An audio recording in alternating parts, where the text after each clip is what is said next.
তো আসসালামু আলাইকুম, আশা করি সবাই ভালো আছেন। নেটের ডিস্টারবেন্সের কারণে রিসেন্টলি ভিডিও আপলোড দেওয়া কম হয়। আজকে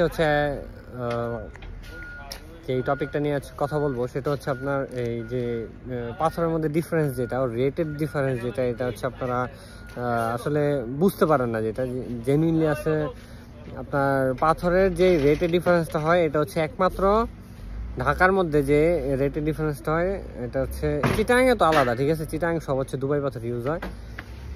এছাড়া ঢাকার মধ্যে যারা মালটাল কিনেন আশেপাশ থেকে, ঠিক আছে, আর যেই রেটের মধ্যে ডিফারেন্সটা হয় সেটা শুধুমাত্র ক্যারিং এর জন্য হয়।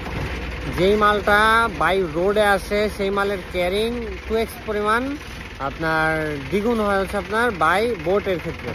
বাই বোটের যে মালের ক্যারিং চার্জ 10 টাকা, বাই রোডে সেই মালের ক্যারিং চার্জ 30 টাকা প্লাস 20 টাকা এরকম হয়, ঠিক আছে। তো অনেকে ভাবেন যে মালের রেট কম বিধায় মালটা খারাপ। ইন্ডিয়ান এলসি যেগুলো আছে এগুলা যেটা বাই আপনার বোটে আসা পানিপথে যেগুলো আসে এগুলো আপনার ক্যারিং চার্জ কম লাগে, এজন্য এটা রেটও কম পড়ে, ঠিক আছে। কিন্তু যেই মালগুলো গাড়িতে নৌপথে আনার কোনো ব্যবস্থা নাই, যে মালগুলা যেই সব বর্ডারগুলো নৌপথের কাছাকাছি নাই, ওই সব মালের রেট বাই রোডে আনার কারণে বৃদ্ধি পায়, ঠিক আছে। তো আমাদের এই মালটা যেটা আছে এটা মেঘালয় লাইমস্টোন বলে এটাকে।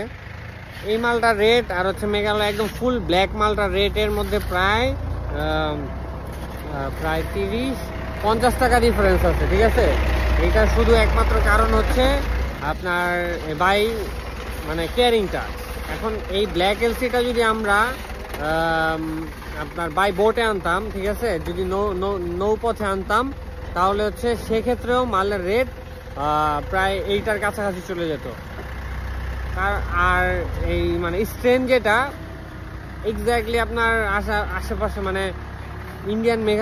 ইন্ডিয়ান যে এলসি গুলো আছে, রাঙ্গাইন বলেন, মেঘালয় বলেন, ব্ল্যাক এলসি, সুতারাকান্দি বর্ডারের মাল বলেন, পিএসআই খুব কাছাকাছি, একটা ডিফারেন্ট না। যদি এক একটা হয় 7000, অন্যটা হবে 8000, 6500 পিএসআই এরকম হয়, ঠিক আছে। তফাৎটা এরকম হয়। আর এত পরিমাণে ডিস্টেন্স হয় না, শুধুমাত্র রেটের ডিস্টেন্সটা হয় যে ক্যারিং ক্যাপাসিটির কারণে। আমরা যদি নৌপথে আনি একটা ক্যারিং পড়বে, বাই রোডে আনলে একটা ক্যারিং পড়বে। আর এই তো এই দুইটা তো ওয়েই আছে ক্যারিংয়ের। সো আপনারা রেট ডিফারেন্সটা আপনারা অনেকে কনফিউজ থাকেন যে কম রেটের মাল কম রেটের মাল ভালো না, বেশি রেটের মাল ভালো। এক্স্যাক্ট আপনার এলসি পাথর সবই ভালো, ঠিক আছে। যেটা রেট কম ওইটা ক্যারিং চার্জ একটু কম পড়ছে, ঠিক আছে। এছাড়া আর কিছুই না। এটা একটা ভুল ধারণা, ঠিক আছে। আমাদের যদি ব্ল্যাক এলসিটা আমরা যদি বাই বোটে আনতে পারতাম, আপনাদের এই যে মেঘালয়ের এলসির রেটে আমরা দিতে পারতাম। কারণ ইন্ডিয়ানরা মাল বিক্রি করে টনে, যারা ইম্পোর্টার আছে তারা মাল বিক্রি করে সিএফটিতে, ঠিক আছে। এরপর আবার এই যে মালটা সিএফটিতে বিক্রি করা যায় ওইটা করা যায়, আর যে মালটা টনে বিক্রি করতে হয় ওইটা ওনারা টনেই বিক্রি করে। আমরা এখানে সিএফটিতে বিক্রি করি। সো এটা তফাৎ, এছাড়া আর কোনো কিছুই না। তো ধন্যবাদ, আসসালামু আলাইকুম।